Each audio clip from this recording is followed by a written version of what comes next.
Welcome to Askreddit. For more content, please like and subscribe to this channel. Serious. What are the warning signs of a toxic relationship? When you find yourself doing things not because you want to make them happy, but to avoid them becoming angry. The biggest one I have missed. You find yourself lying to and or avoiding close friends or family members due to your partner's words or behaviors. You may tell yourself they just don't know him or that well, or they get the wrong idea, but if you feel like you have to hide things from those you trust, it's worth taking a step back and assessing what you worried they would think and whether or not they might be right or making excuses. A girl who interned at my work briefly was talking about how her boyfriend would get irrationally angry at things. She told a story about a time they were at the McDonald's drive-thru and he asked for a coffee drink that didn't exist. After an argument with a drive-thru worker, they settled on some kind of drink, left, and got on the highway. He took a sip, pulled over on the shoulder, got out and threw the drink on the road,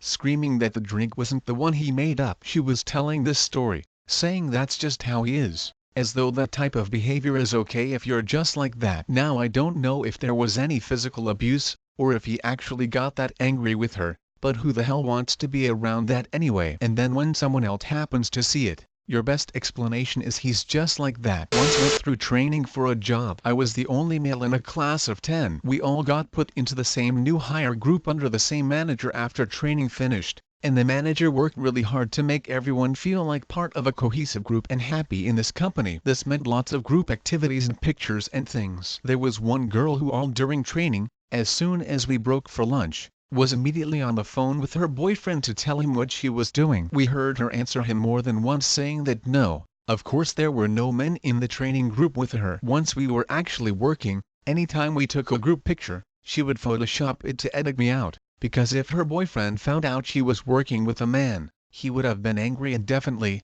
she said, would have made her quit. She'd always act like it was no big deal. He's just like that. This is when I learned that he's just like that is an enormous red flag. When anytime you bring up something that bothering you, she turns it back on you. I 100% agree with this. Had to be the biggest red flag I overlooked in my first serious relationship. Anytime I tried to bring something up to my ex about our relationship to try and work on it, all she would do is throw it back in my face with a well you ex or if you did and why. It would always leave me feeling like the bad guy for bringing it up and that I was just being stupid / the so I had was really no big deal. After a long time of being worn down by this and just keeping everything to myself because I worried that she would just freak out and make me feel like a piece of shit, I finally woke up and realized how toxic it was. This, among a few other red flags I eventually noticed, led to the breakup. If you are experiencing this with your SO, it is not your fault for wanting to talk about how you feel. It is a very healthy thing to do in a relationship and is crucial to helping it grow. I remember once my ex and I were walking through a casino hand in hand, when he extremely obviously checked out another woman. Extremely obvious as in,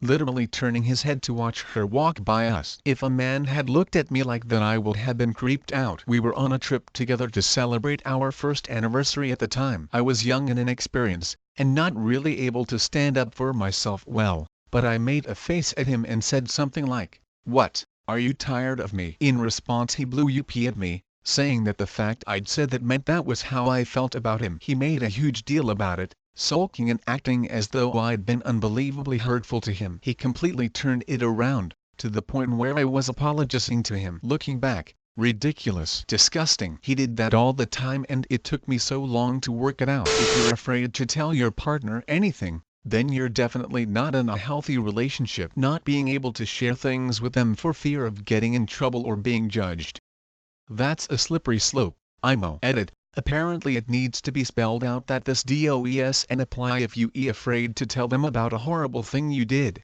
like cheating or murder. I'm not saying being afraid of facing consequences for your actions is toxic. It's toxic to be unable to share mundane things with your partner because you know they're going to twist them on you. This is the simplest one that I discovered after the fact. If you feel your phone buzz with a notification and your first reaction is a tightened stomach and caught breath, You're in a toxic relationship. You shouldn't react to communication with fear. Things like making jokes that actually hurt you, like laughing at your bingo wings flapping or making fun of something you care about. You cook them a meal, they give helpful suggestions that are non-stop criticisms. In public they helpfully tell you your makeup has smudged a tiny bit. Basically things that hurt dressed up as something else. Often done in front of other people so it's extra painful. Not letting you enjoy your hobbies by complaining about you doing them. Not giving enough attention to them or making those hobbies seem immature, stupid or useless. When breaking up becomes a reoccurring argument, or constantly breaking up and then getting back together a few days or weeks later. My ex and I did this about 5 times.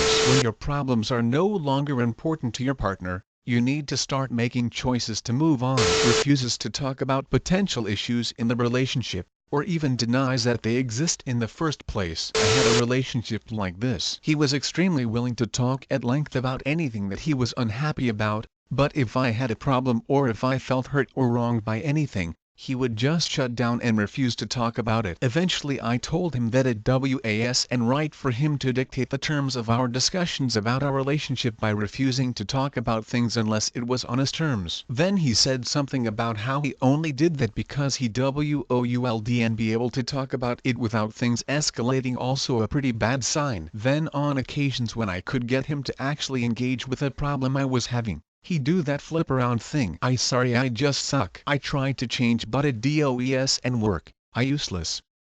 Classic. Isolation. Turning you away from friends and family. They'll do this by getting angry when you spend time with friends if they're not there. This means that every time you go out with friends it'll turn into a fight, which sort of makes you afraid to go out with friends. They'll talk shit about your family. Shit like, I think your mom hates me, or I heard your dad talking shit about me. They'll play it in a way that forces you to choose a side, but almost always making themselves the victim. Gives you lots of love bombing at the beginning of the relationship. Then, they start with the gaslighting, insults, blaming you for everything, treating you like shit. Then, you notice that you are being mistreated and try to leave or start to pull away, and they love bomb you again, and then love crumb you, and then they treat you like shit again. Repeat until you wise up and leave. When they try to groom you to be more like what they want instead of appreciating you for who you are. We all have flaws, and I appreciate it if someone wants to help me improve something about myself. But certain personality traits like sense of humor and empathy are really what makes us who we are. When they immediately naysay or put down something you were excited/interested in every single time, to the point where you're afraid to share any good news with them. When your SO doesn't take your opinion into consideration. For example,